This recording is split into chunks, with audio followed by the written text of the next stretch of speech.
Please rise for the invocation. Reverend David Roberts, pastor, Morningstar First Baptist Church, or Councilman C. Let us pray.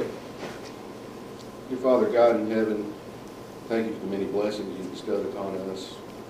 Thank you for this opportunity we have in this democratic society to meet together and discuss our future, which ways it may go. Give us your wisdom to make the proper decisions that affect the citizens of Hickory. Be with everyone in this cold weather, help them keep warm, dry, safe. All these we ask in your name. Amen. Amen. I pledge Allegiance to the flag of the United States of America and to the republic for which it stands, one nation, under God, indivisible, with liberty and justice for all.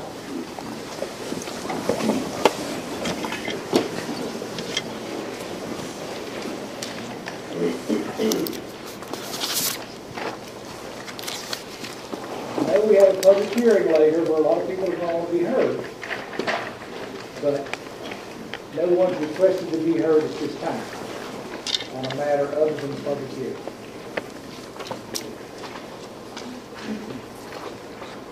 We have a motion to approve the minutes of December 17th. Move approved.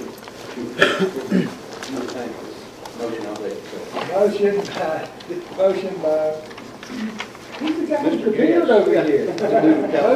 Motion by Mr. Guest, second by Mr. Seaver. All in favor, please say aye. Aye. All opposed, no. That's unanimous, and all members are present. Motion to reaffirm and ratify on second reading. So moved. Second. Motion by Patton, second by Seaver. All in favor, please say aye. Aye. All opposed, no. The motion is carried. That's unanimous. Anything to be moved off the consent agenda? Move approval of the consent agenda. Motion by Mr. Lael, second by Mr. Meisner. All in favor, please say aye. Aye. All opposed, no. That motion is carried.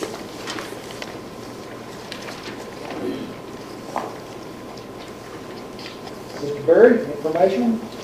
Thank you, Mr. Mayor. The only item of information this evening is to report the travel of Mayor Wright to North Carolina Municipalities meeting December 12th, and the mileage reimbursement of $194.36. Thank you. First public hearing. Under new business, the first public hearing this evening is to consider a rezoning petition for property located at 730 Fifth Avenue Northeast. And I'll ask the city's principal planner, Mr. Callow, to come to the podium and present that item to council prior to opening the public hearing. Thank you, Mr. Berry. All right. Mr. Council, first item before you tonight is rezoning petition 1313. The applicant has expressed business systems in the property in question is located at 730 Fifth Avenue Northeast. Request to rezone the property from medium density residential R3 to general business. The property is approximately a third an acre in size. The property is currently vacant. It was until a few weeks back a older home. The property was demolished, taken off the property. Prospective survey availability, police, fire, water, sewer, all those services are currently available on the property. First map I'll draw your attention to is the Hickory by Choice 2030 future land use plan. This will be Main Avenue going toward North Carolina University. This is Fifth Avenue, and this is the area in question. It's roughly in this area on the map here in question. As you can see, it's high density residential with the future land use classification of the property. The next map is 2010 era photography. This is Express Business Systems, which is the owner of the subject property. This is the subject property. This picture here currently has the previous structure that was on top and demolished to the property. Residential across Fifth Avenue, residential in this area, commercial here, and the rail line in this area here. This would be the Hickory Granary and this Holler Hosiery mill there. With respect to the existing zoning in the area shown in the yellow is R3 residential. Basically part of the Claremont neighborhood in this area here. The frontages of all the properties along Main Avenue are commercial. This would be express business system, this would be a subject property. These properties are owned all institutional. They're either owned by St. Andrews or Illinois University. There are a number of different properties and land uses there. St. Andrews sits here, the housing development here. I don't recall off the top of my head what's there. This is a vacant lot, and this is more commercial property here, more commercial to this area. With respect to Hickory by Choice 2030 comprehensive plan, in a nutshell, you can read through all this yourself, but it is not consistent with the Hickory by Choice 2030 comprehensive plan.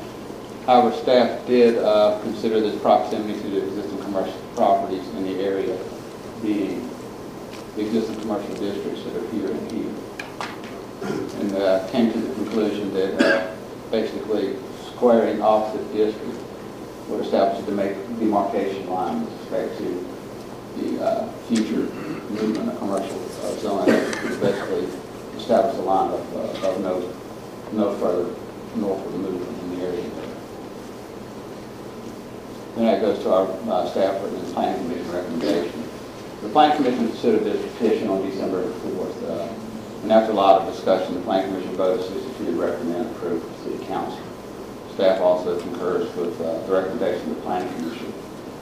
Subsequent to the hearing and this hearing tonight, staff received a protest petition for the property from the neighbors in the area. After evaluating the protest petition, staff determined the protest petition was valid.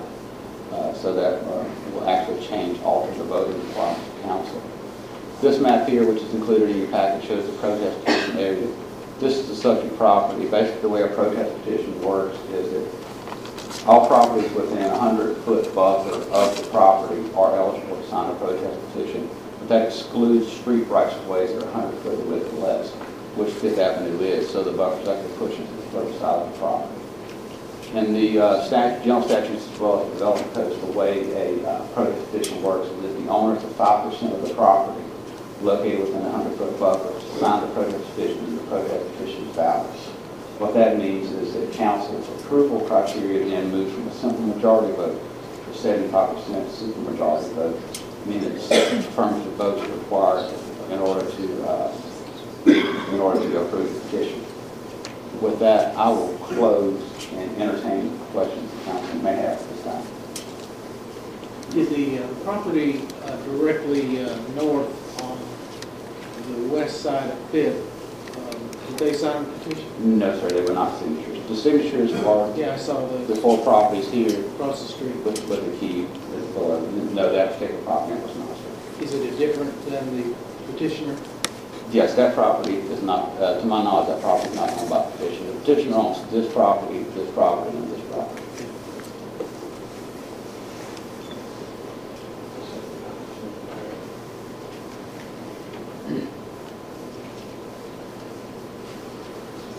Does anyone have any questions? I'd like to point out, if we don't ask a lot of questions, because we have been fully apprised of the situation over the last few days.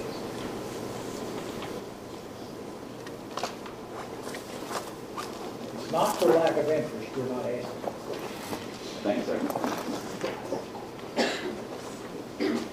We're going to open the public hearing in a moment. The way we operate our public hearings is we ask the 2 sides, the for and against, try to limit their comments to 15 minutes. That is a guideline and not a hard and fast rule. And you will be reminded, each speaker will be reminded when 3-minute intervals pass. No one's going to be embarrassed. No one's going to be ordered back to their seat. But we do try to have these general guidelines just to control the length of the discussion. First, we ask for those who would like to speak against the proposal. Then we ask for those who would like to speak for it. And then we offer 5 minutes rebuttal and 5 minutes of serve rebuttal. And again, these time frames are suggested. We do ask that out of consideration for your fellow citizens, that you try not to be repetitive. And it's perfectly okay to just stand up and say, I agree with the previous speakers or speaker. All right? With that, I'll declare the public hearing open and ask if there's anyone who would like to speak against this proposal. And I have a list, and I guess I'll go down this list if you don't mind. And if your name is not called, please help. First, I have listed here speaking against Deputy City Clerk Sarah Principe. To read an email sent to Councilman Lake. Okay. This is a letter sent from Susie and Monty Matthews, who reside in the Claremont neighborhood. Dear fellow City Council members, as very concerned Hickory citizens living in the Claremont community, we want to express our opinion over the proposed rezoning of the above property, which will be presented to City Council this coming Tuesday, January 7th, 2014, for discussion. My husband and I are current members of the Executive Board of the Claremont Neighborhood Association. We were both present at the meeting when this rezoning issue was brought to our attention by our city liaison representative. The matter was brought up near the end of our agenda. The members of the board did not realize the full impact that this decision would mean to our neighborhood. Fifth Avenue is a major gateway into the Claremont neighborhood. We are concerned about maintaining our residential neighborhood, maintaining good sight view when entering Main Street from Fifth Avenue Northeast, and maintaining property values. My husband and I moved to the Hickory area 5 years ago as retirees. We chose the Claremont neighborhood over outlying areas of Hickory due to the close proximity to downtown Hickory, convenience to Lenore-Ryan University, and the charm of the historic area. We invested our retirement in this decision, believing our lives would be enriched and our investment secure. This potential rezoning threatens the very core of our choice to live in not only Hickory, but the Claremont neighborhood. We strongly urge you to consider the recommendation of the Executive Board of the Claremont Neighborhood Association, as well as the residents of Claremont, in voting no to the rezoning of the property located at 730 Fifth Avenue Northeast. Sincerely, Susie and Monty Matthews. Next, David Ratke.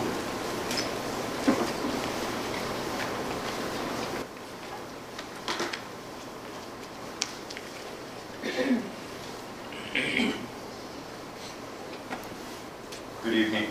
My name is David Ratke, and this is my wife Noelle by my side.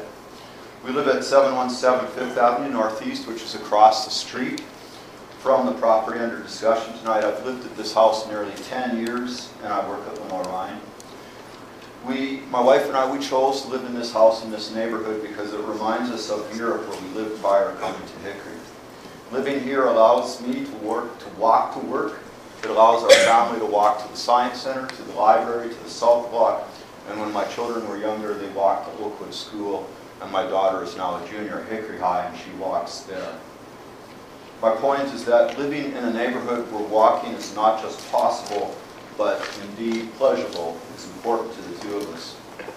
And as you know, the Hickory by Choice 2030 Comprehensive Plan points us out to the importance of a city where people can walk.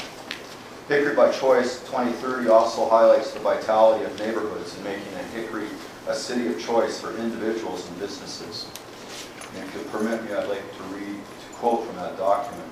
The creation of commercial corridors and property has, and here I quote, created real and perceived problems such as visually unattractive gateways into Hickory, wide roadways, and safety concerns for both pedestrians and motorists. City and neighborhood identities are lost when the roadways in Hickory, most heavily traveled by visitors and residents, are a canyon of parking lots and commercial structures. A few weeks ago, after the lot at 730 Fifth Avenue was cleared, she remarked to my wife, "We used to live in a neighborhood." In the spring and in the summer and the fall, I like to sit on my front porch, and often I'll see neighbors walking down the street. The Chavkas, Mrs. Lale walking her dog, Mr. Dollar riding his bicycle, or Mrs. Dollar walking by, the Moretzes walking, and numerous other people walk by my house daily. And there are many others who perhaps don't walk by my house daily, but walk by regularly. Why do they walk in this neighborhood? Perhaps it's because Claremont is situated in close proximity to Lenore University and the salt water. And perhaps because it's a pleasant and safe place to walk. Perhaps they walk because they like to admire the yards and gardens in this neighborhood. Perhaps they even like to admire my wife's sculpture in our front yard. Perhaps they walk by because they enjoy stopping in at Macomb Park. Who can know all the reasons that people walk in this neighborhood? But this I know, I cannot believe that rezoning a residential lot into a commercial property will make our neighborhood, and dare I say, our city, more attractive.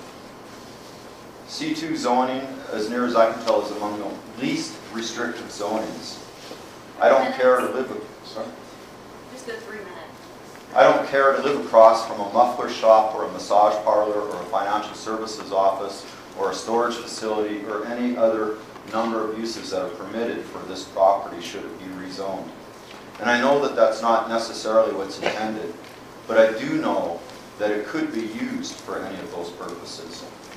Hickory by Choice states it well, and I quote, "A gap exists between where Hickory is today and where the vision suggests it should be by 2030.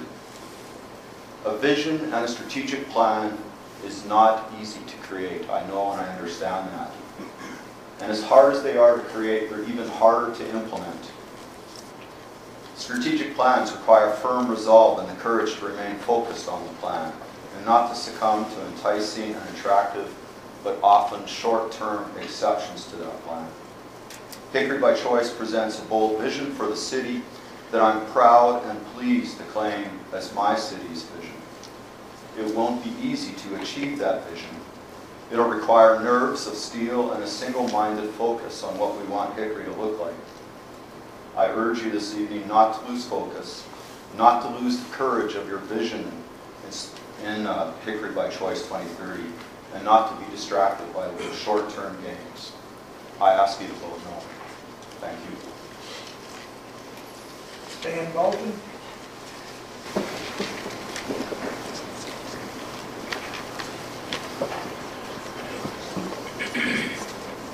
Good evening.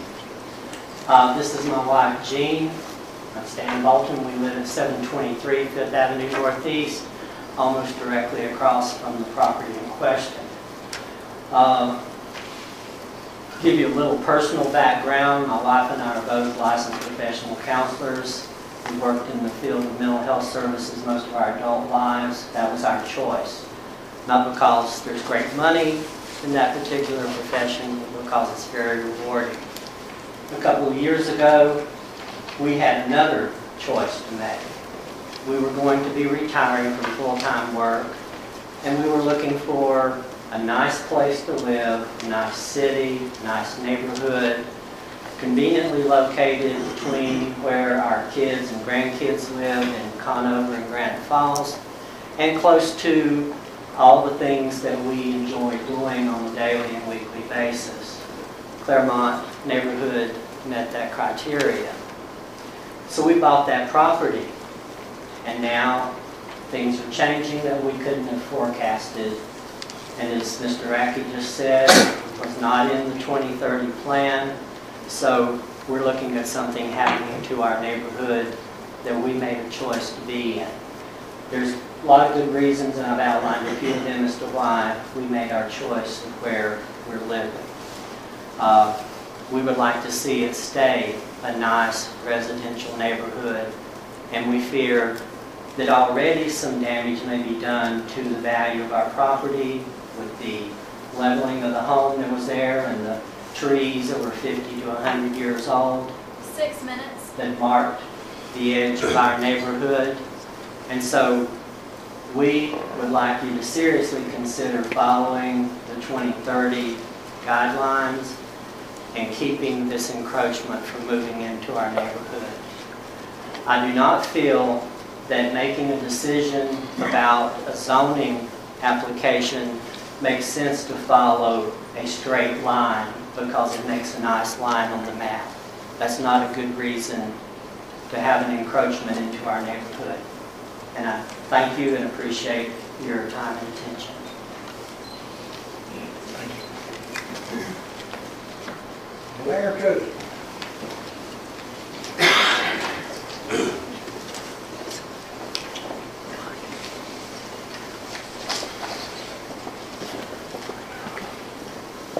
Good evening, Mr. Mayor, members of the council, particularly Councilmember Lell, Ward 1, Attorney Crone, and Mr. Berry. I am speaking with my neighbors against the petition to rezone.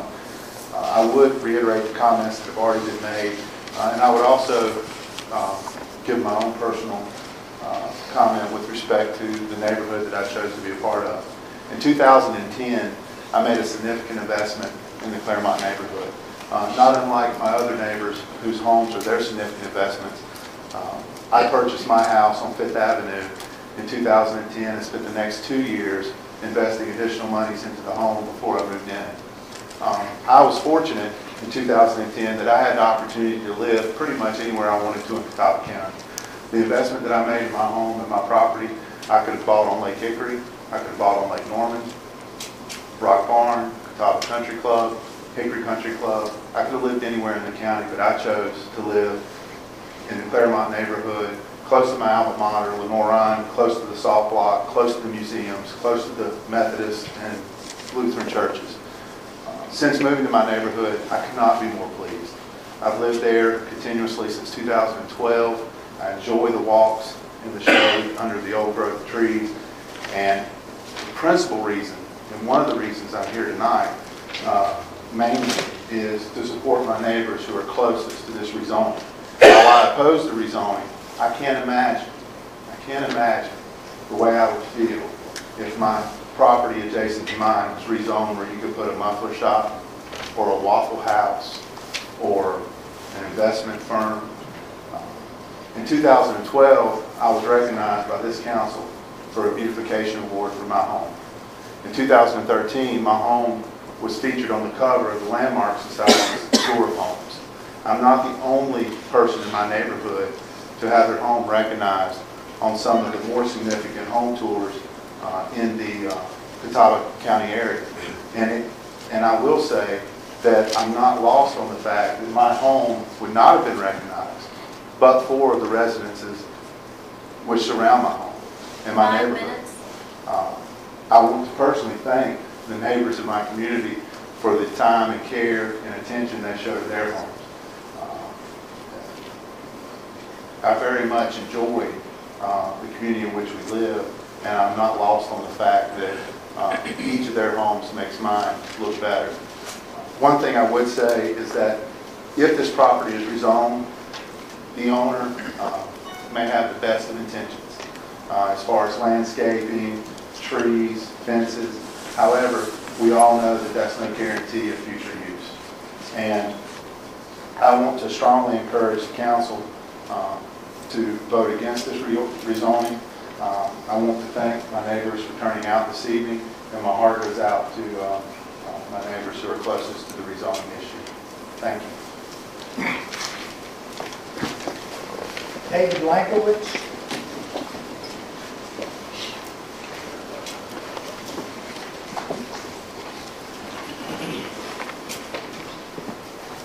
Thank you, Mr. Mayor, and ladies and gentlemen of the council and city administrators for hearing my concerns tonight. I'd like to make a little different viewpoint and statement, although you will hear many good viewpoints from my neighbors. I ask you to consider deciding to vote no against the rezoning because the stable, long-term tax base that each residence in the Claremont neighborhood provides to the city. Unlike small commercial properties that turn over frequently, sometimes often sit vacant during a 30-year period, a family residence in the same 30 years span will provide year after year of stable tax revenues to the city. The Urban Institute, a governmental nonpartisan economic and social policy group I think everybody is aware of, which was founded by President Lyndon B. Johnson to foster sound public policy and economic issues. And isn't that what we're talking about tonight? Sound public policy and economic issues?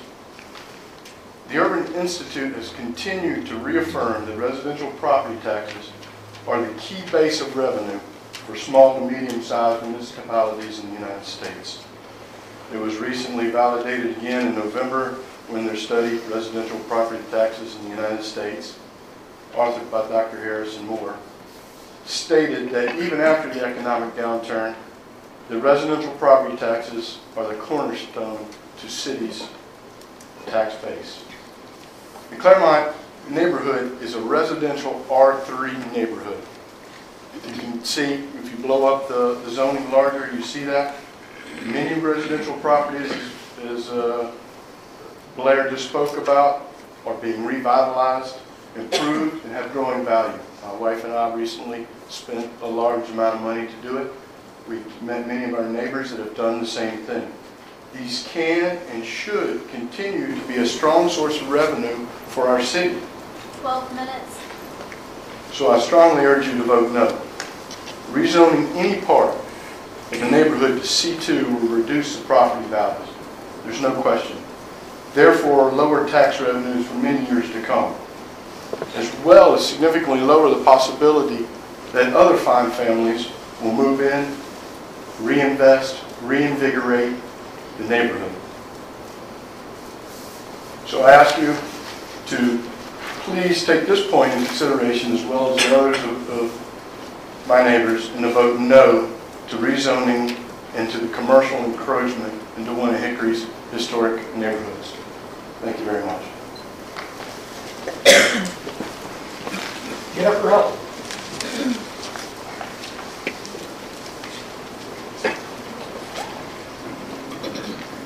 Thank you, Mr. Barry, Mr. Crone, Mayor Wright, and City Council. I obviously have been very open to my feelings about this rezoning. I've contacted each and every one of you. I've requested you vote no on this. But my approach, supporting all my neighbors, is that I have been the chair for the Claremont Neighborhood Association for many years. I was also very key in writing the Claremont Neighborhood Plan, which states that the neighborhood wants to remain residential and that we're aware of the non-residential encroachment, but working with the different plans that have been put forth, the Hickory by Choice 2030 and the Claremont Neighborhood Association, you're fully aware that they do not meet the desires of the residents of Claremont neighborhood. It's inconsistent, and I hope that you would vote no, and I will not. I know there's a lot of people that want to speak after me, but it does erode our neighborhood barriers. And one of the areas that we saw was that we had a neighborhood overlay that protects us development, as well as a few years ago we had the 127 central overlay that protected the businesses that were encroaching in Claremont at that time. That was a very big movement for the Claremont neighborhood about 10 years ago, and it did help us maintain the integrity. We're excited about the transition that's coming with Inspiring Spaces, the relationship with Lenore Ryan, and we're open to business. We just do not want it into our neighborhood. But I think we can work together with the plans that have been set forth. And with this rezoning, if it does go to C2, we have no protection, and like that was said before, we don't know what the business will be or if it will be repurposed at a later time. So I encourage you not to vote yes, but to no to this rezoning. Thank you for your time. Dean Spainhour.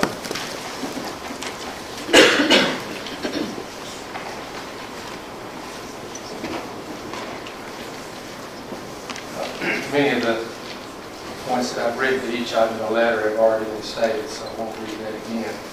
I would say that there are no square lots on Main Avenue. If you look at the GIS, it's a jigsaw puzzle. So squaring up one boundary just doesn't make sense. Every lot from Sally Fox Park to Express Business System is an odd-shaped lot. 15 minutes. And we all know business is constantly changing. You can remember, those of you who've been here for your long time, there have been everything on Main Avenue. So any business can occupy one of these spaces. We've had a Honda dealership, drive-in, a golf shop, a car wash, and on and on. But I just think this rezoning proposal is a terrible idea, and I urge you to vote against it. Kim Lightman. If I mispronounce anybody's name, they won't correct it.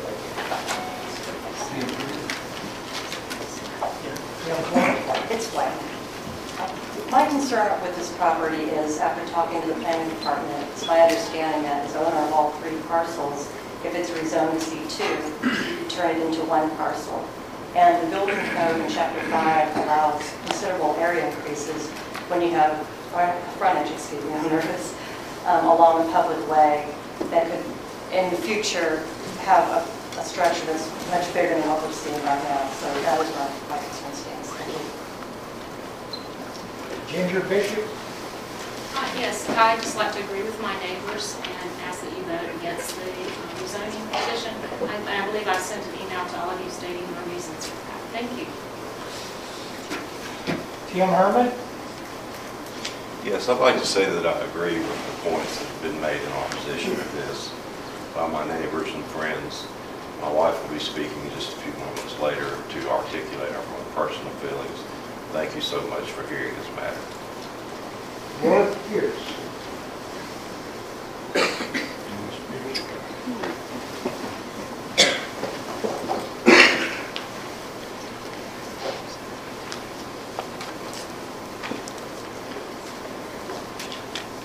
Amen. Mr. Mayor, that fellow across the moment. I live directly across from the property. First house on the right, as you go in, that was the first house on the left. I can remember when houses were all, there were houses from the college campus, except for one at the corner of 3rd Avenue as I grew up in Hickory, all the way within 2 blocks of the center of town. I grew up in East Hickory, and I always walked to town. Anybody in that day and time, back in the 1930s, all the populated part could walk to town probably in 15, 20 minutes. And that was a part of the town. That's what I grew up in, and what I remember those 39 years I was out of the area working, and my profession mostly in Eastern North Carolina as a United Methodist minister. But I always had the dream of coming back to home where my parents, or my mother in particular, were descended from people that got here in the mid-1700s. And my heritage goes all the way back to there. Beginning of Hickory, even this building is named after one of my mother's family. She was a lawyer. So I have a particular reason for wanting to get back, but the most urgent reason when I retired, came back to Hickory, was the fact that I wanted to help take care of my parents. I had accumulated 42 years in the ministry, and I was sufficiently, financially able to make my retirement and get back to help them in their recent years. They lived around the corner there on 7th Street, and I could see their house except for the house on the corner, but it was easy walking like that. And they've since passed away. I have sold the property to another neighbor. But I probably wouldn't have accepted that at all except for my parents, because I was so disappointed in the changes that had been made in the time that I had been a student in the Lower Rhine, also a student at what's now the Science Center at Hickory High School. And you can't get much more home than that, 3 blocks from your high school alma mater, and you're 1 block from your college alma mater. So I decided, well, it was a pretty good place that when they were gone, maybe I would settle there, or maybe I would take in their house. But I found this some Plum property, belonged to John Pride at the time, and which he got because that was part of his family. He had 2 aunts that originally built that, had Crouch's lumber company to build that house. Crouch built a house, I was told, was an excellent house.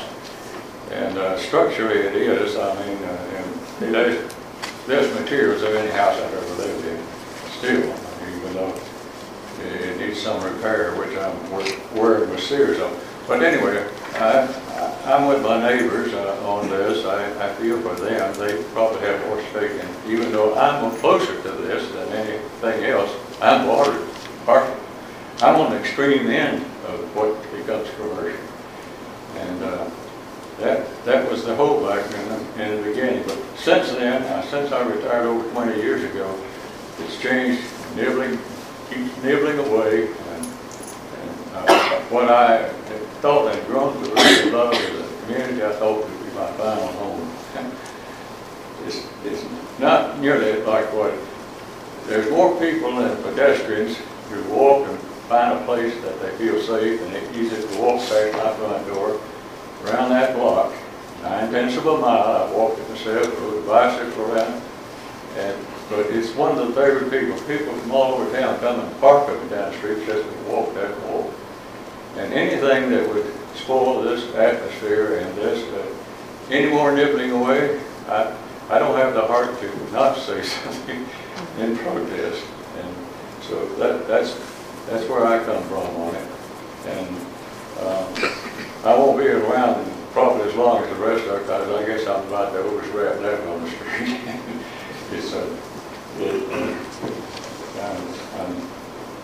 Well, anyway, that's enough. I'll yield to others who have done. Thank you very much. Worth Pierce. Oh, I'm sorry. Jean Bolton. I agree with the points made by my husband and my neighbors, and I urge you to vote no to the rezoning. Noel Rasmussen. Yes, I agree with what's been said before, and I urge you to vote against this. Janice Dollar. Even though we're both signed up, we're a team. We're a team. I think the thing that we can add, in addition, a lot of other people have said already, our wonderful neighbors, is Janice, I don't think she's thought about this. This month makes an anniversary for me. I moved to Hickory and advanced the family 16 years ago this month to take a job at NBI. And much like Blair said, we looked at about every neighborhood I think there was in Hickory, from the lake to Conover and many other places. The thing that was different, I think, that sold us on the neighborhood was not the realtor, it was the neighbors. We have inherited the neighborhood from many people before us, and in many of the trips I went back to look at the house and to drive through and to observe the neighborhood, the women kept telling me this was the garden spot of Hickory. It was protected, it was safe, it was convenient, this is the perfect place to buy a home.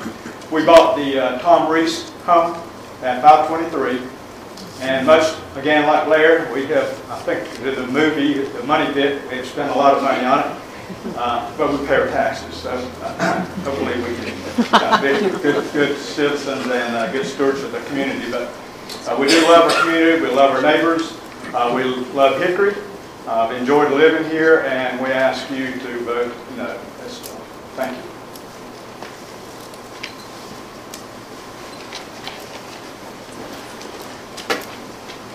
Lynn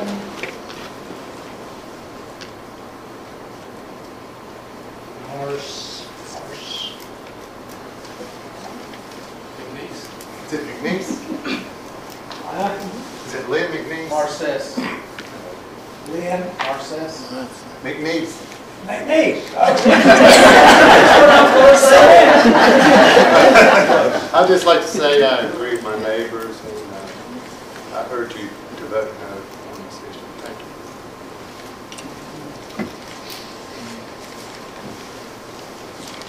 Mary Moritz. I also agree with my neighbors. I urge you to vote no. Thomas and Janelle Fields. Or is it Janelle? Janelle. I promise this will be fast. You've heard enough pretty much. We're new homeowners. We've been there since January. Bought last year, 4 kids, moved from Governor's Harbor down here to raise our kids. We have 3 in Oakwood, 1 at Hickory High. Moved to Hickory 2.5 years ago. Chose a place to raise kids. Love the house. We spent all 6 months renovating actually just to move in. It's never done. What I want to bring up is that a vibrant urban area is critical for any new city. As we degrade the urban areas, the whole town degrades. I grew up in Monroe, North Carolina. Formed the Historic Society there, did this many years. And as long as we have a strong urban center, we'll have a great city. I think that any negative event is always preceded by a single decision. If you go back and look at something 15 years ago that did not work out, it always started by one thing that probably seemed really reasonable at that time. The zoning quest sounds really cool, nice straight line, but does it encroach upon the long-term planning? I think it does. I think it can harm everybody within this neighborhood. So stick to the plan. Work the plan. Honey, come on. She said nothing. She'll say something. She will.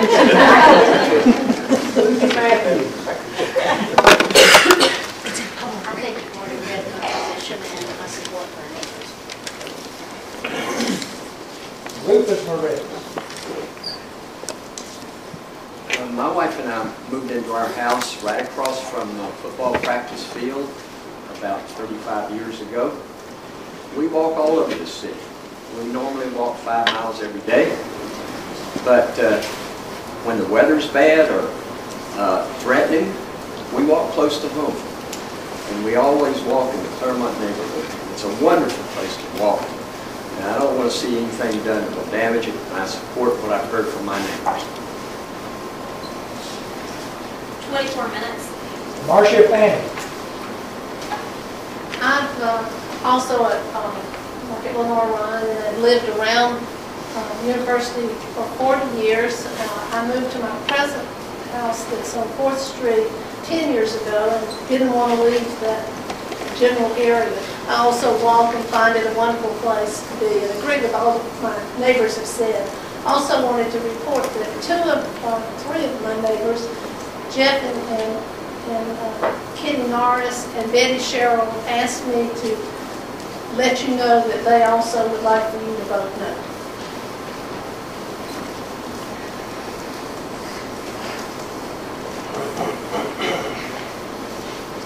Karen Miller. My husband and I have lived in the Claremont community for almost 34 years. We've raised our children there.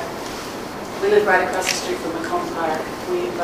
Now our grandchildren come and they play in the park, and we walk around the neighborhood and walk around college. And we're delighted to see young families coming into our neighborhood now with more children. Sometimes we have problems with people already driving too fast down our roads to cut through, and I would certainly like to see something done about that in the future. But I really believe that if there's more business on the corner up there, that it will bring more traffic into our neighborhood, and I would really hate to see our neighbors up on that end of the street have to put up with whatever the future might bring on that corner. And I support everything that my neighbors have said. It is a wonderful community, and we've been really blessed to live in. And I urge you to vote no. I believe that's 12 children you raised there? Yes.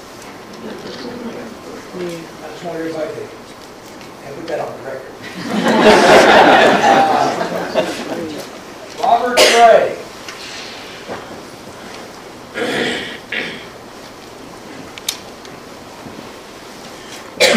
Thank you for the opportunity to speak. When I heard of this issue coming up, I guess the word that came to my mind is deja vu. Because I remember speaking actually to the council, I guess it was 10 years ago, was it? When there was the proposed, I moved I live on Fifth Avenue, closer to 127, but my wife and I moved into the Claremont neighborhood 27 years ago, and we've raised our family there and so forth. And as I thought about it, we were here because there was encroachment coming on the other side from 127. There was a proposal that it be the lot right next to 127 be encroached into the neighborhood so that the Panera Bread could come in. And we, after a lot of discussion, that was turned down. And I guess this goes back to it because you just heard from the Fields. They moved in and are our neighbors. And they moved in, was it about a year ago? About a year ago. Had that decision been made 10 years ago to have the Panera Bread, we would not have the neighbors that we have today because that house would have had even more difficulty being sold. Now they've moved in, they've done a lot of improvement to it. Now, we're a part of the Claremont neighborhood, and we are concerned, even though we're a little bit further away down Fifth Avenue, it's still part of our whole neighborhood. And so we don't want to see that same kind of thing happening to our neighbors on the other side of Fifth Avenue. Thank you. Andre, hello,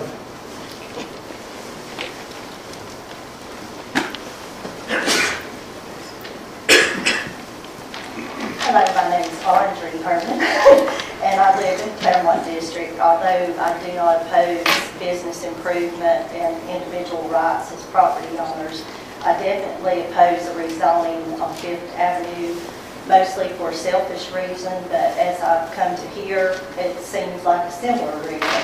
I enjoy very much walking every day, basically, through the neighborhood, and I know that as a resident that if I had something, even if it was an exciting business that I would like to go to, I would not want it next to my home.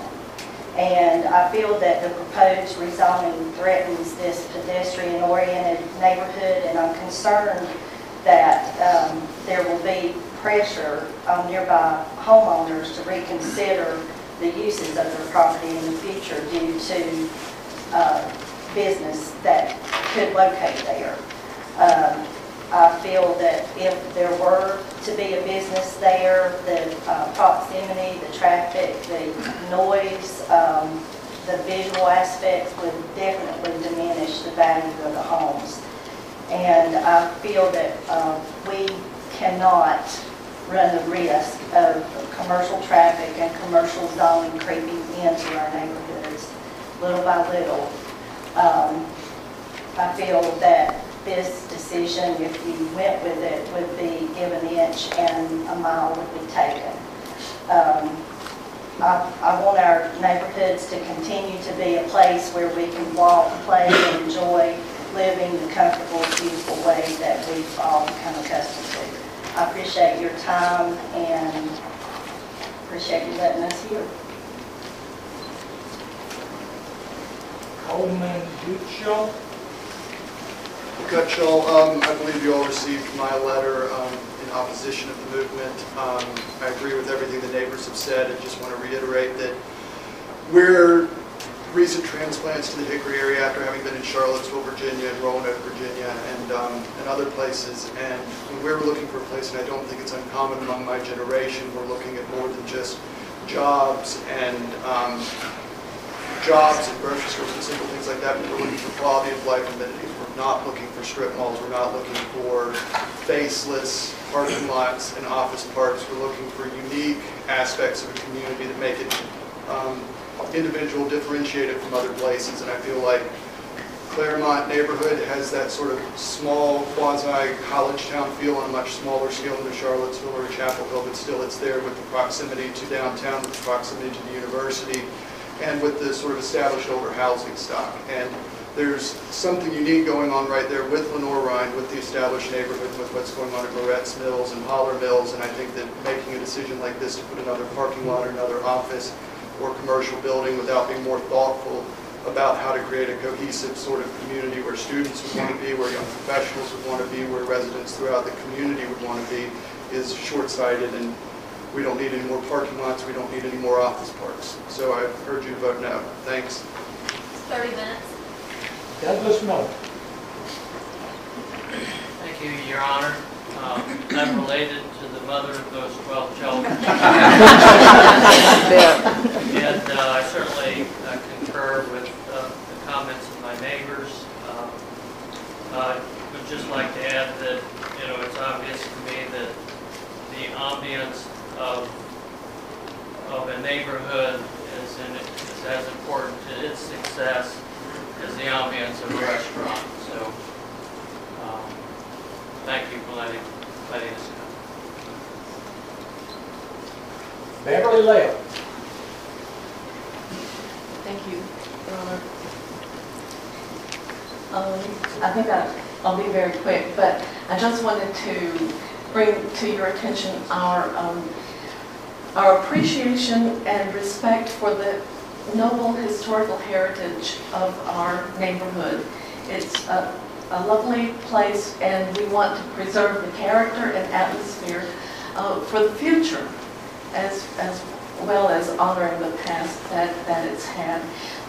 We understand completely that any businessman wants to expand his business and achieve greater profit, but the guiding principle should always be that what one does in pursuing one's own goals should be in the best interest of the whole group, in this case, the community, and should not be at the expense of the other people who are very closely involved, as this rezoning would have a terrible impact for all of us, especially those young families who have recently made the choice to move in to this neighborhood.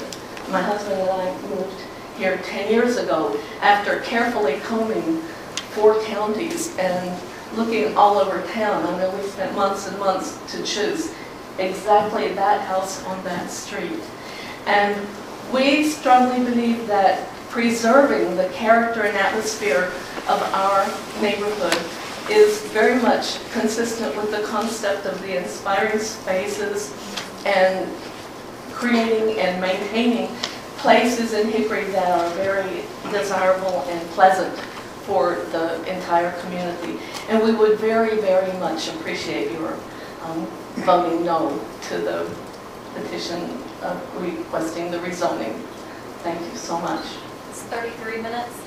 Gerald Allen.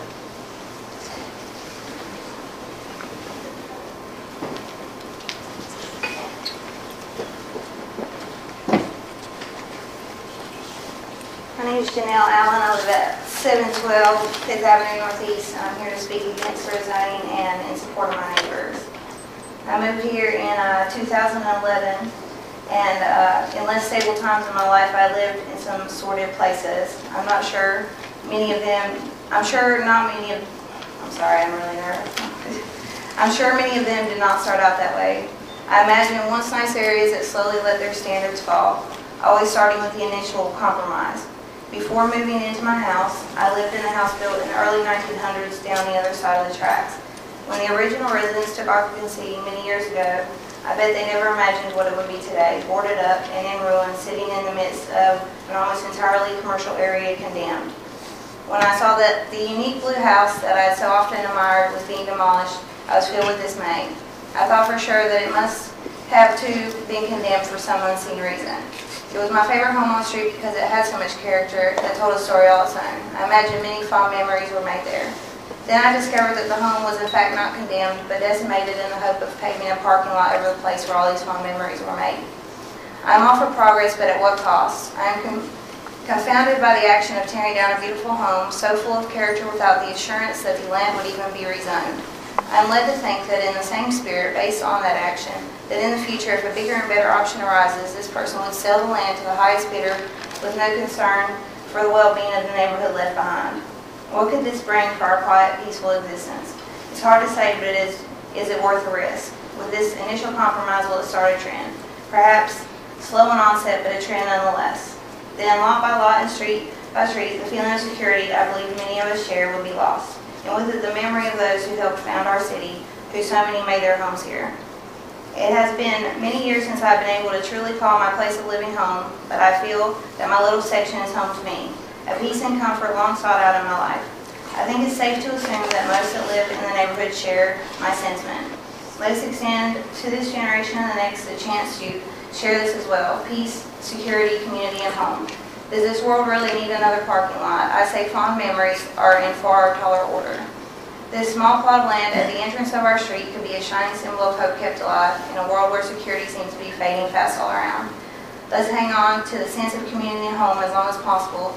If it be the will of the majority and this council, we can extend this for at least a while longer in the memory of the great men that founded our neighborhood and city and the ideals of a positive future with the same comfort we share. Let's keep Claremont District Residential home to many and for many years to come. Thank you. I left out Skip Patricia Craig.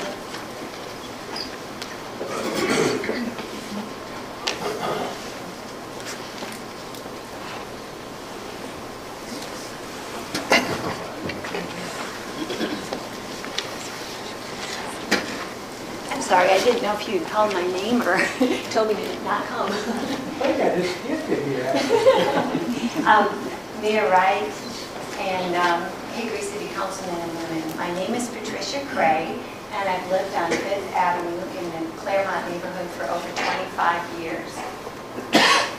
Are you aware that people drive all the way from places like Morris Ferry and Governor's Harbor just to walk the sidewalks that run through our beautiful Claremont neighborhood? I have many friends who do that. We, the residents, are not the only people who enjoy the historic homes, the several parks, the decorative benches, the stream, the lovely old trees, and the wildlife of a residential neighborhood. The Claremont neighborhood is a delightful gem nestled in the heart of the city of Hickory that attracts and draws people downtown. Parents come and love to stroll our sidewalks with their small children. Many people come here to jog. It offers a quiet, inviting atmosphere to walk in the evenings after a stressful day at work. And keep in mind that once people are in our neighborhood, they are only just a few steps away from downtown shops and restaurants. The special beauty of our neighborhood draws people to downtown Hickory, many who choose to live here and some who choose to walk here. And by virtue of that, it does support the downtown economy. I urge you to keep our Claremont residential neighborhood intact. Please do not allow the attractiveness of our residential neighborhood to be dismantled gradually, taking away a little piece here and a little piece there. As you rezone parts of our residential neighborhood into commercial, you will be embarking on a journey that will end up destroying it. Please vote no on rezoning. Thank you very much. Is there anyone else who wishes to oppose this vote? My name is on that list. I don't know. My goodness. How many? It's real short. The Claremont neighborhood is a place that a lot of us consider a great place to live. We'd like to have a plaque there. An entrance, 5th Avenue, other entrances. It is predominantly residential, with institutional being way down, less in number of buildings. I want you to be aware of this Claremont neighborhood plan anytime something like this comes up that might be controversial. On page 3, under issues and concerns, it says the Claremont neighborhood has voiced concern involving intrusions into residential areas by non-residential land uses. Specifically, the neighborhood has expressed its desire to protect its historical residential areas within the neighborhood. Now, I want you to remember, did you hear the word intrusion? It was in this book here. Did you hear protect? Yes, you did. Did you hear historical residential area? Yes, you did. This is an intrusion. This property has been destroyed. The beautiful trees are gone. A historic home which nobody had a chance to fix up and make it look like it's part of our historic neighborhood. It is gone without anybody having a chance to do something about it. As you know, there is a song that says, tear down paradise and build a parking lot. Did I skip anyone else? Is there anyone else who'd like to speak against it? With that, I'm going to call speaking in favor, Mr. Eric Ford. Mr. Ford, you have 40 minutes. Wow. Mr. Overby, would it be possible to get the slide back on the screen that shows the notched out property in question? I promise it is not my plan to put a Lowe's big box store in this little piece of property. That was never my goal. I promise it wasn't. I had a couple of reasons when I originally purchased the property in question. And one of the reasons that I purchased the property is because behind our current building is a high-density multifamily dwelling that we constantly get grief of from theft and vandalism and what have you. And I didn't want somebody to come in there and buy this piece of property and put more of that type situation in there. So that's one reason that I bought the property. The other reason, or another reason that I bought the property to address someone's concerns was I too thought that was a beautiful house. And I too wanted to renovate that house and restore it. It was built in 1904 and it was a beautiful house. When I had contractors out to look at the house, to take a look to see what it would cost to build it or to renovate it, one of them actually fell through the floor because it was in such bad shape. And I was concerned I was going to be sued over that, but it turned out okay. But as it stands, there was tons of holes in the house, in the roof and the floor, and the squirrels actually came and went at will. I mean, it was just amazing. So anyway, we went on from that and got in touch with the building inspector's office, and after we got it all done, it just simply was going to be way too costly to renovate the house. It just was. And so the decision made then was to demolish it, and the reason being is I didn't want any further possible lawsuits. So we had already started the construction program of our new addition, which is underway right now. We'd already got that plan started when the house or property became available. So we bought the original property there in 2000. And I would like to compliment some of the folks that have stood up here and talked since then, because a lot of them have moved into that neighborhood since then. So apparently we've done a pretty good job being a good neighbor. When we built our original building, one of the big goals that I had was I wanted to build the building in there that would be as close to residential as I possibly could, to try my best to blend in. So our current building and any addition that we have done since then, which we did one in 2006, we bought property on the other side of the building first to grow. We bought that from the city of Hickory and grew on that side first. But that addition, the original building, and the current addition that we are underway with right now has all been stuck up to blend in, and we even chose a roof shingle to match one of the houses beside us to try our best to blend in. So that's been our goal all along. I too walk in that neighborhood, and I too realize what you folks are thinking.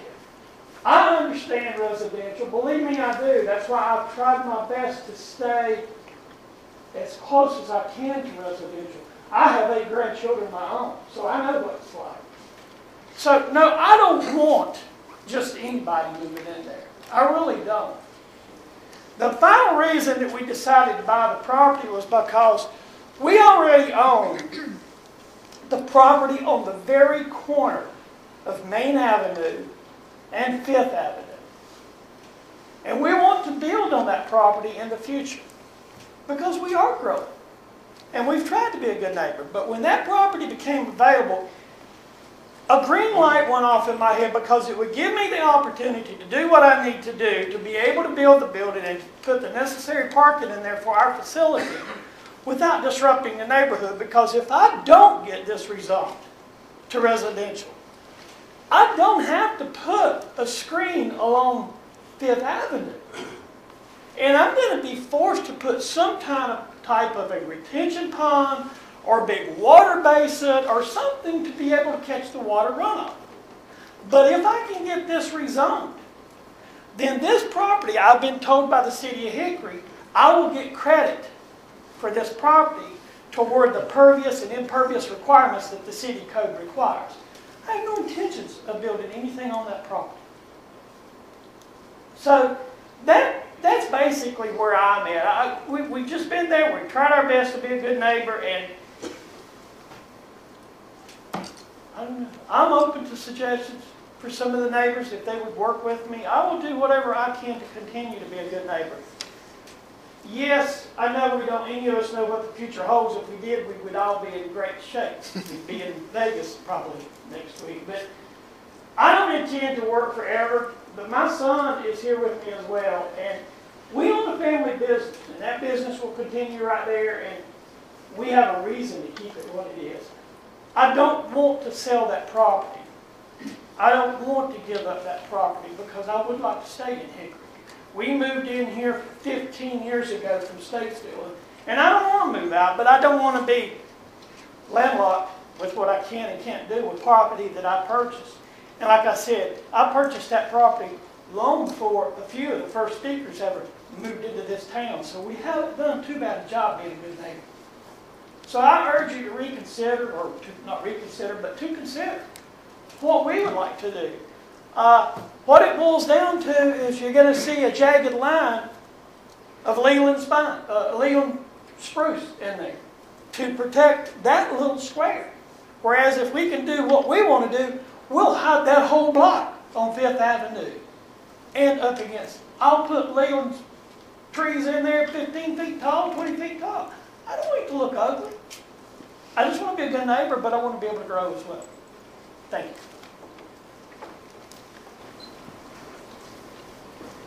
Is there anyone who'd like to speak in rebuttal?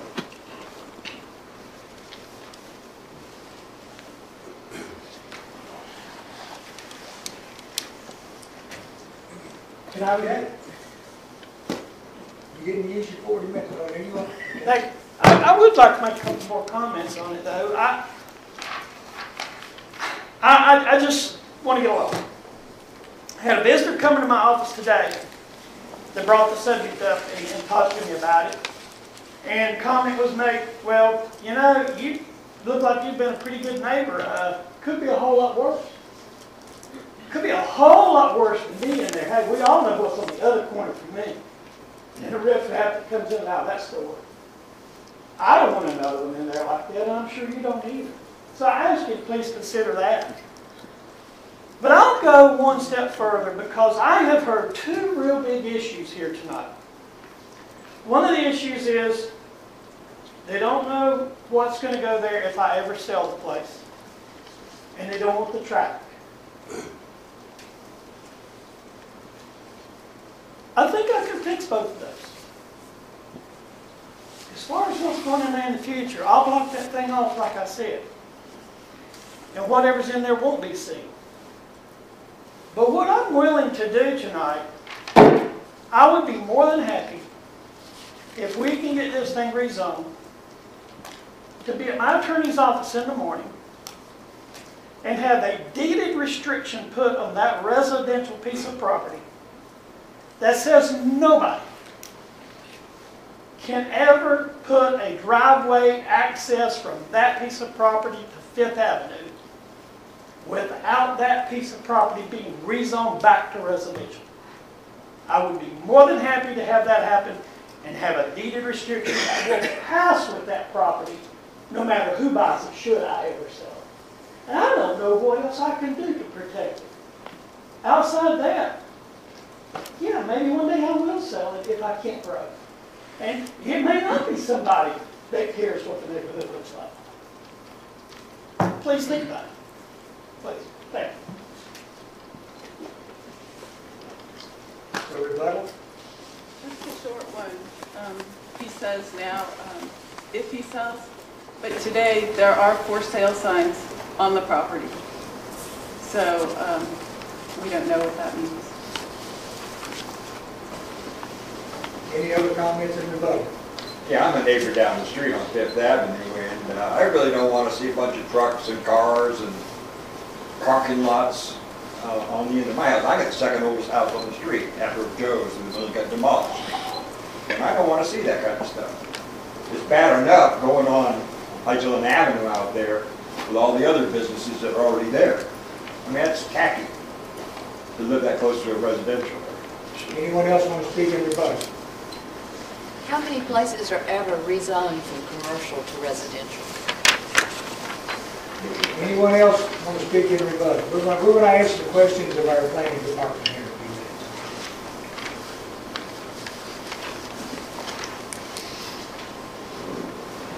You want to address anything in certain rebuttal? The only other thing I would just say was, as far as your comment, I agree with you, and that's what I'm saying. I want everybody to understand, it's not just this piece of residential property. I own the corner up there. I have to build on that corner. So whatever we put in there, we're going to grow. And I'm trying to say I am more than happy and willing to work with the neighborhood and put whatever we need in there to block it and make it as feasible as possible. Other folks that come in there may not feel that way. But once the trees went down, the property became, it looks like a business. Okay, we've got to fix this, okay?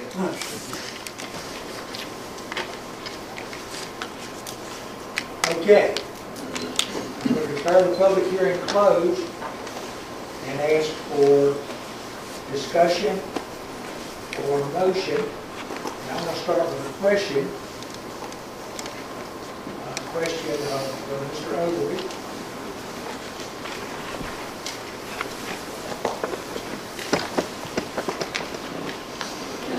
Under what circumstances could, well, I want to make sure that Mrs. Hart's question is answered. Okay.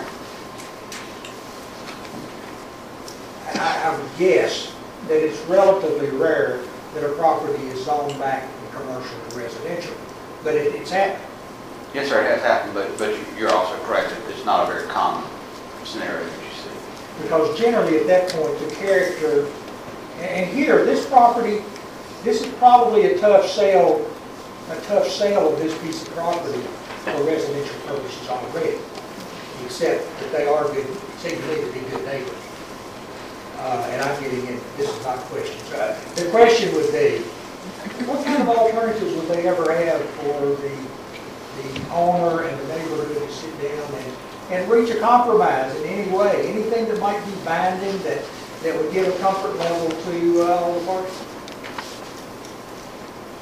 An agreement between the owner of the property and the neighborhood will be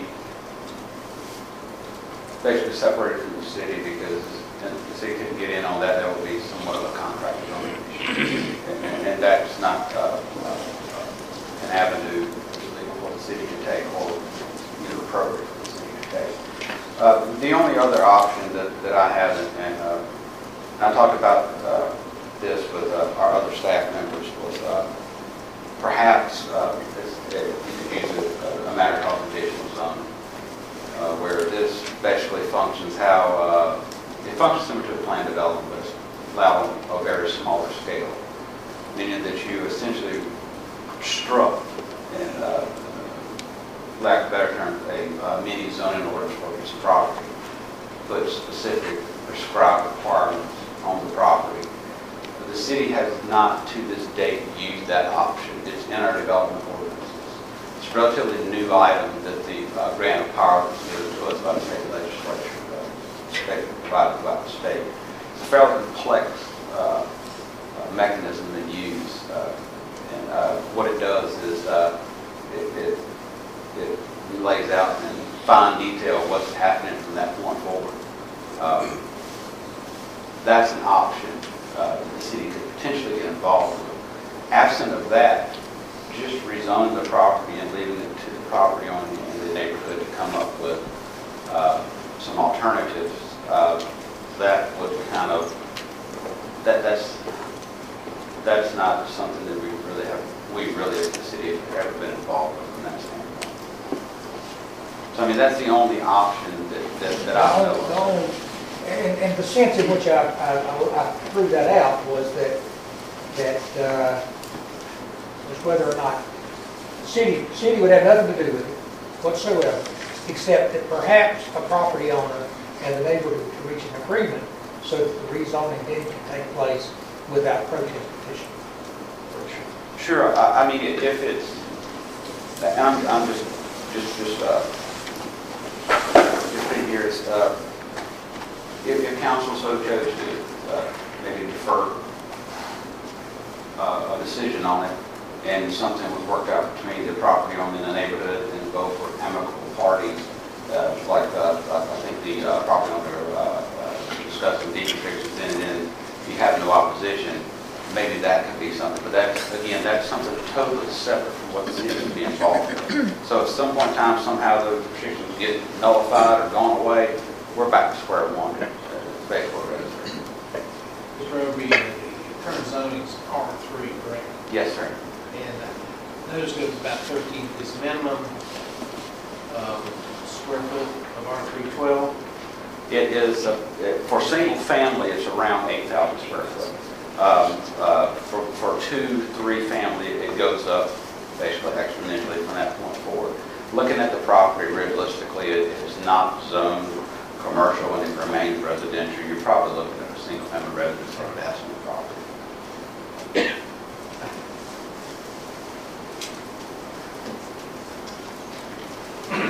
I have a question too.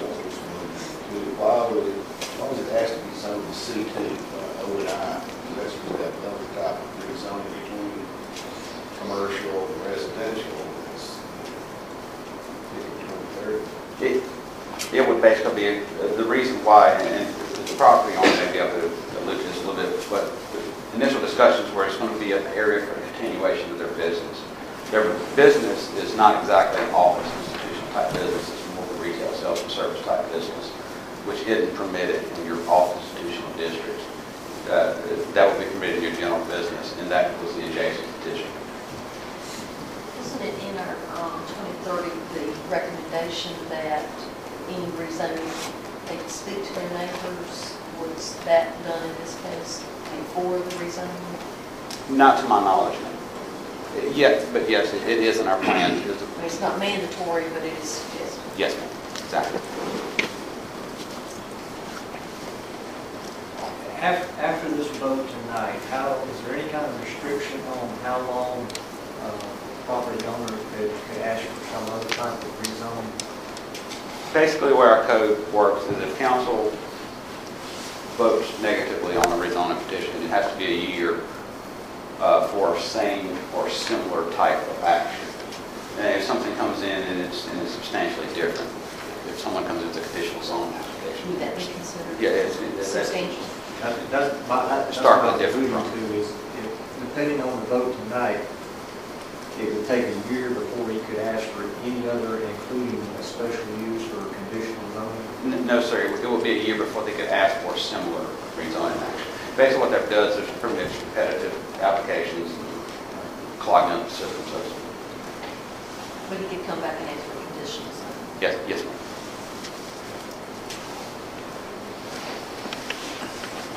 One more question. Did the property owner, was he required to meet his parking requirements on additions? Was he required to use that extra lot?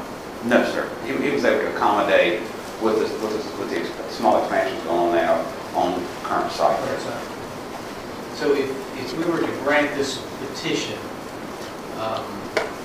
he could take those two pieces of parcel and sell those together. You mean the corner lot? Yes. And this lot? Sure. But they would carry two different zoning classifications. Yes. Well, yeah, let's move this.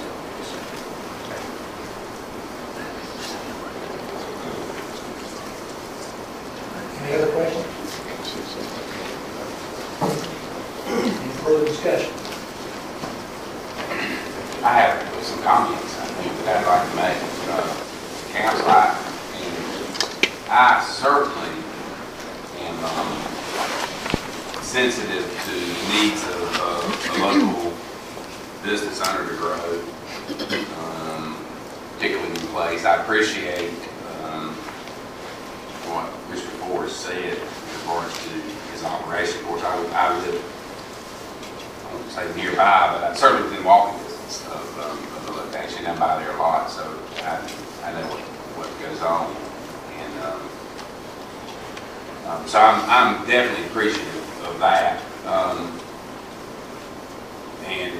But I have to explain to the applicant, and of course remind council that we can't consider what Mr. Ford is doing now or promises that he will do in the context of this rezoning. I mean, it can be part of our information that we know, but we've got to consider, is that lot, as it stands alone, appropriate for commercial zoning, fronting on Fifth Avenue, not necessarily combined with the lot that adjoins Main Avenue, but fronting on to Fifth Avenue, because it's a separate lot of record and could be sold as such. And that makes zoning decisions as council members, I think, difficult sometimes, because we see opportunities for compromise, and in this case, perhaps there might be. I don't know. But for me tonight, I don't see how I can support a commercial zoning for this particular lot of record on Fifth Avenue. Yeah, I want to say for that. Yeah, I'm done. You know, the individual commercial lot is 13,000. I mean, you can't put anything commercial on C2 on 13,000 square foot lot, can you? Unless it's combined with an adjacent property, it'll be that's my very interpretation. limited. Right there. Because after the location of a building pad, parking areas, drive offs and everything, you basically exhausted the land area you have. And in addition to any screening that you have. And I think my concern is that we are going towards the Hickory towards 2030. We are talking about redevelopment of the corridor. And I think this just flies in the face of what we have all signed on and envisioned of where we want this to develop. And I just think neighborhoods should be protected, and the creep into the businesses into neighborhoods, I just cannot support this. Well, I see Mr. Fuller as having the perfect kind of business as it's operated today, as a buffer between a wonderful neighborhood like Claremont and Main Avenue and a railroad track. And I think he's been a good neighbor.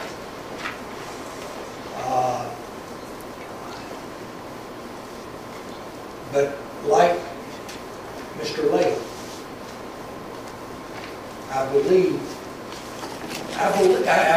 would say that all of the residents of Hickory would start getting a nervous feeling if we start allowing. I'll tell you a story. A few years ago, a very good friend of mine wanted to rezone his property on 3rd Avenue, and it was very serious to him. Well, he wanted to rezone it, and then the guy behind him said, well, he's going to submit an application to rezone his. Okay?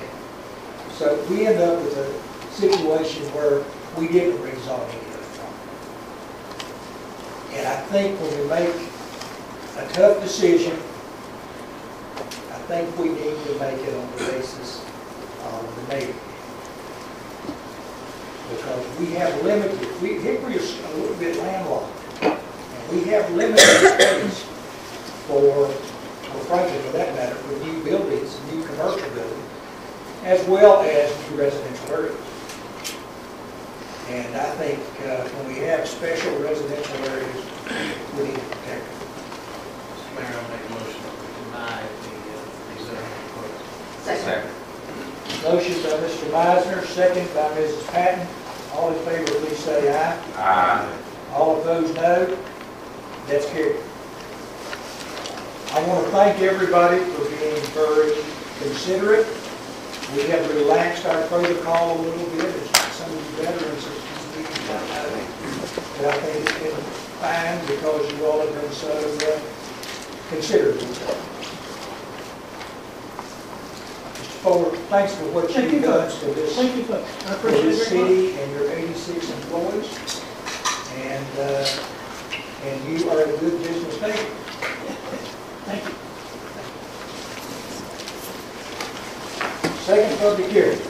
Second item of the new business and public hearing, I'll ask Mr. Mayor to come back and close prior to public hearing, zoning petition, which is important to the property located 32 22nd Avenue.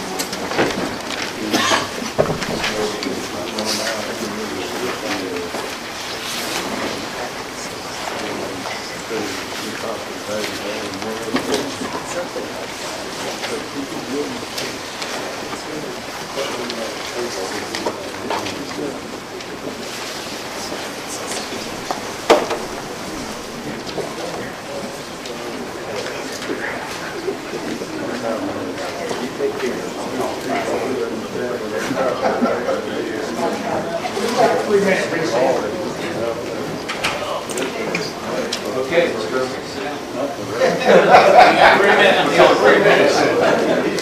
Don't get comfortable. All 3 minutes, sir.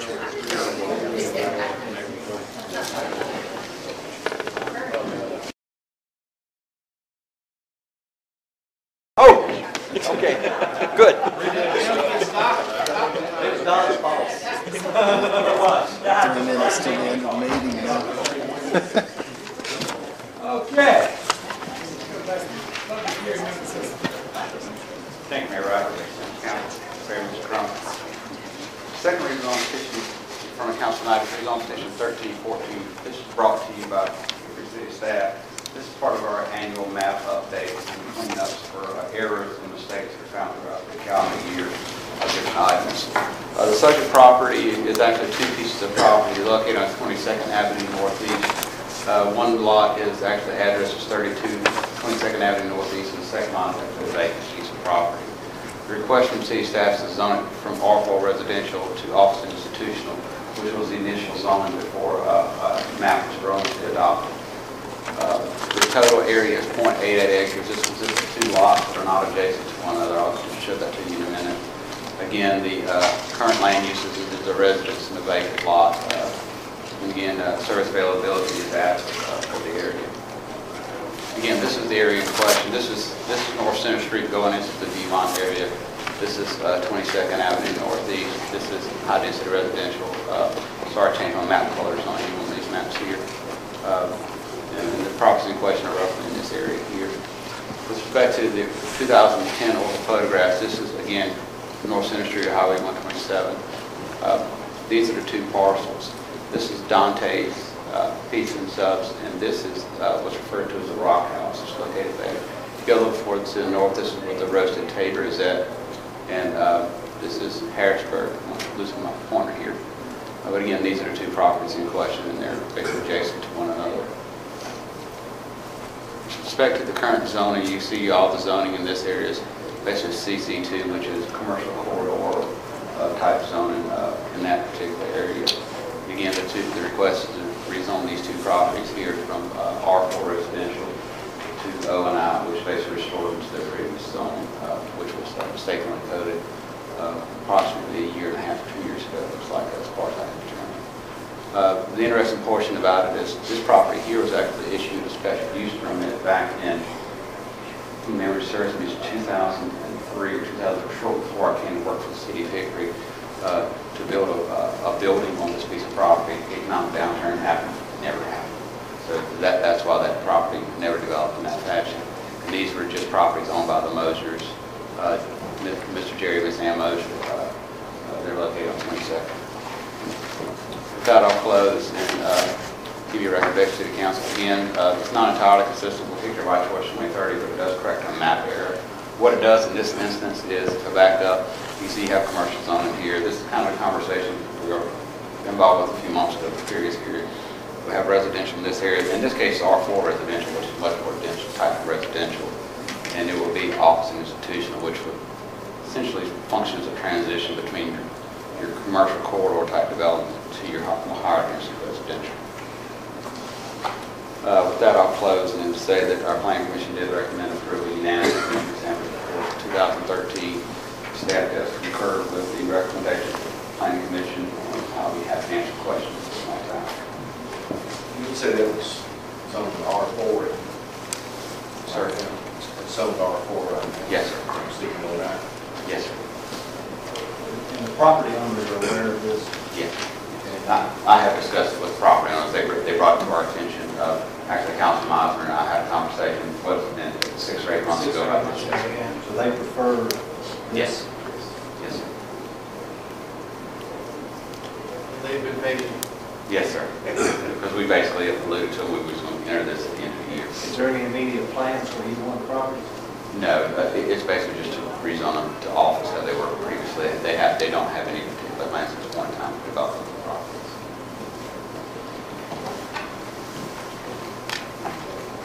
Thank you, sir. I'm not going to go through the rules of public hearing at this time. It's on staff.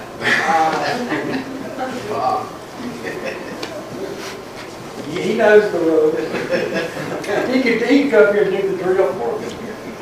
I'm going to declare the public hearing open and ask if there's anyone present who would like to speak against this proposal.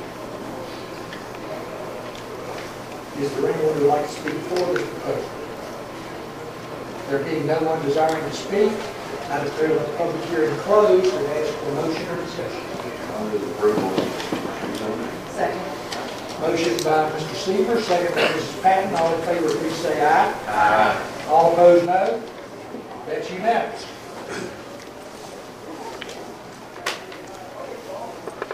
You're using the tape recorder, right? 21st century technology. Maybe.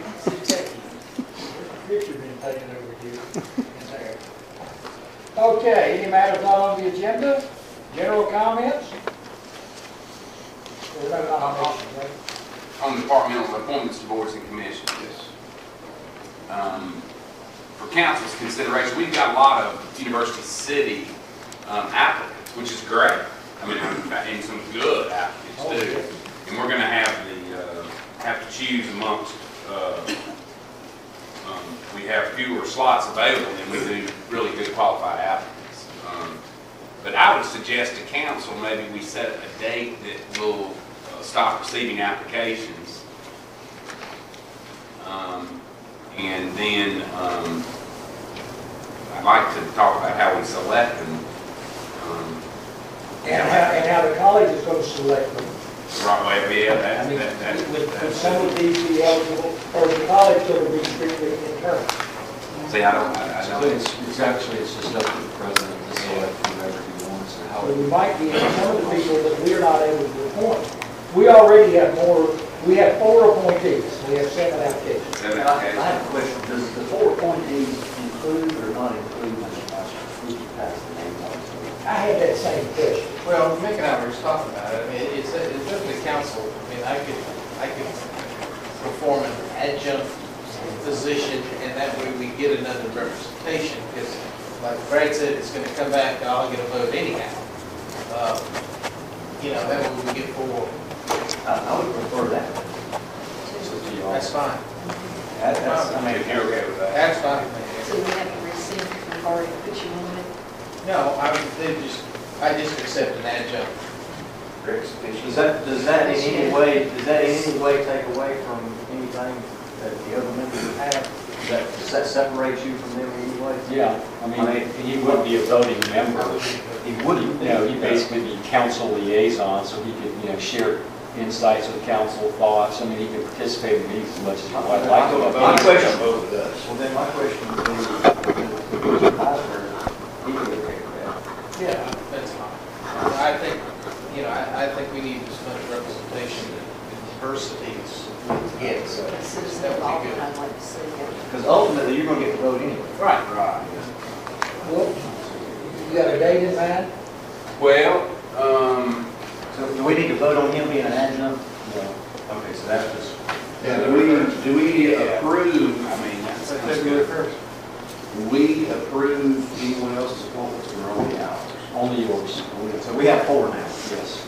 So And the president of the university has his appointments, and Ms. Dula just reminded me that the way it's set out, he doesn't appoint citizens, you all do. He appoints students and faculty members, so you are going to have the unenviable challenge of how do you pick 4 of these great faculty. Unless they happen to be one of the same.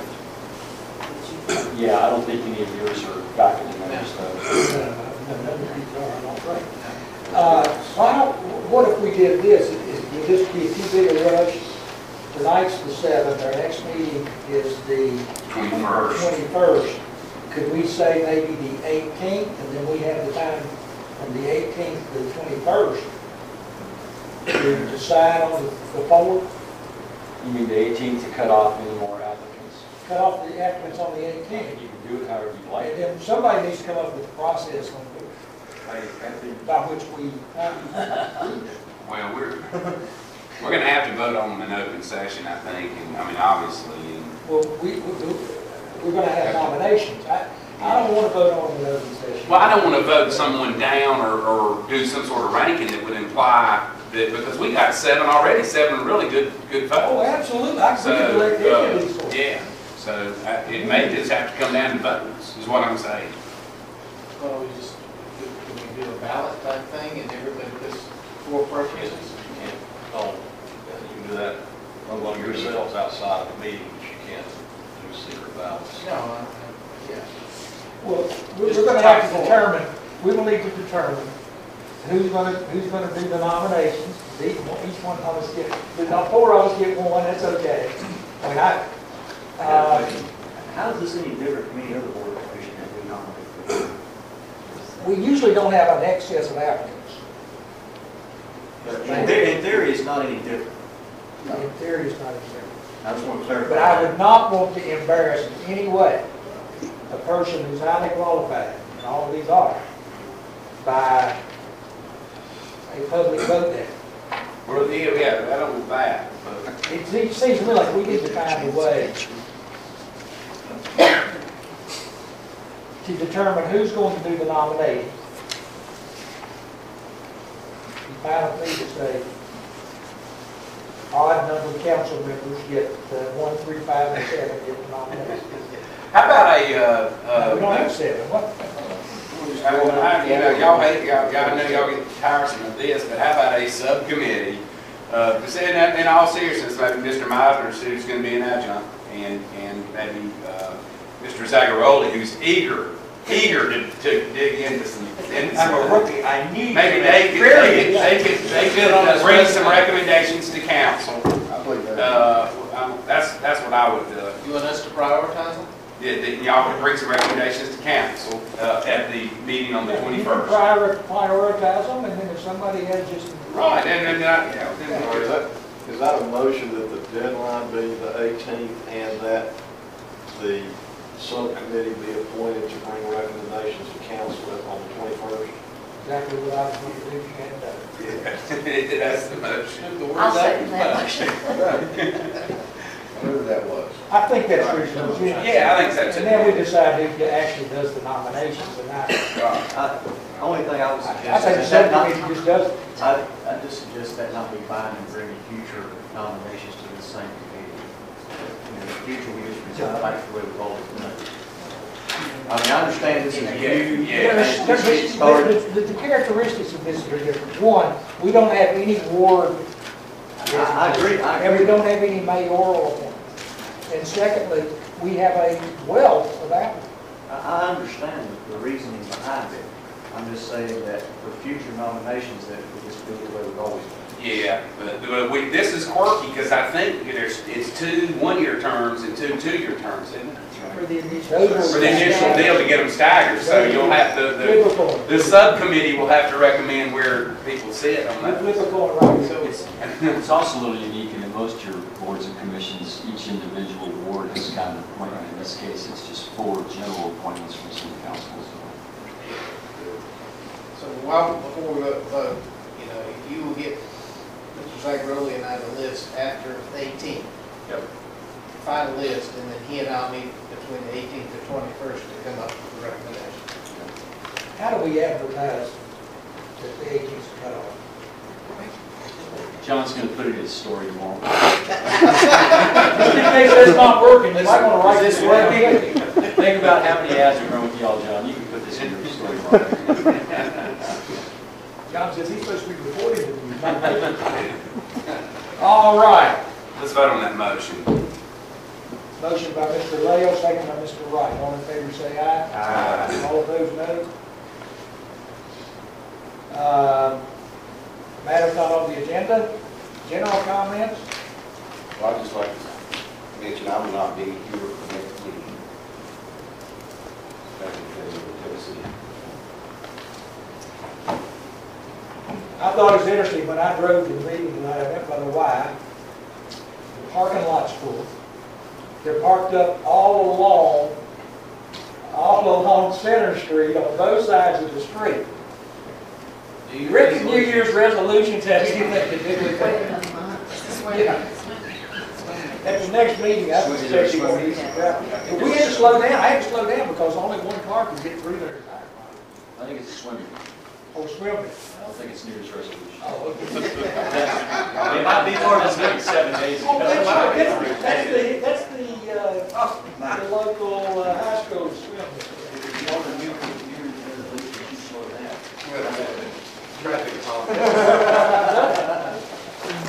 Anything else we're going to go to closed session? Move to go to closed session for reasons stipulated in the agenda. Motion by Lael, second by Yes. All in favor say aye. All opposed no. That's where we're headed. Thank you for being here.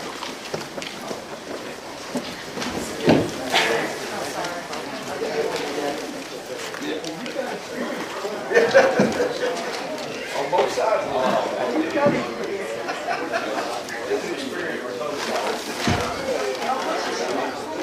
So, John. Yeah, that's On my way in. I bought some quarters the other day, they're like flash drives. Cord, like flash drive. I'm going to tell you that when I was at the Royal Rhine, Damascus, Dr. Winger,